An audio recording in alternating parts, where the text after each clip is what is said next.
জামাতের নিবন্ধন বাতিল করলো কেন? জামাত কি সন্ত্রাসী সংগঠন? জামাতকে দেখে নাগরিকরা কি ভয় পায়? আমি আমার বুদ্ধির বয়সে জামাতকে কোনোদিন ভায়োলেন্স করতে দেখি নাই, কোনোদিন দেখি নাই জামাত কাউকে মারতেছে, কারো তিনি ছিনতাই করতেছে, লুটপাট করতেছে, হামলা করছে, আমি দেখি নাই।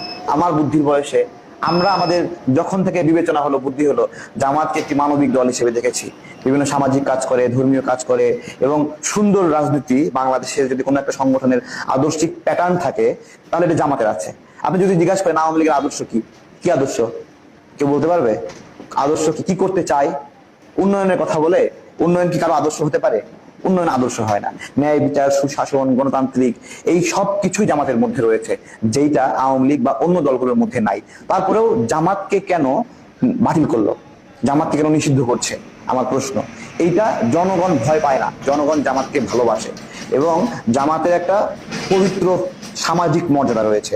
আওয়ামী লীগ এই সামাজিক মর্যাদাটাকে ভয় পায়। জামাতকে যে জনগণ ভালোবাসে, এইটা আওয়ামী লীগ ভয় পায়। আওয়ামী লীগ ভয় পায় জামাতকে, এটাই একমাত্র জামাত নিবন্ধন হারানোর একমাত্র কারণ। মানুষটা এত সুন্দর বক্তব্য দিতে আগে জামাত ইসলাম নিয়ে সে মানুষটাকে কেন এত বড় পোল্টি মারলো আপনারা একটু বলেন তো।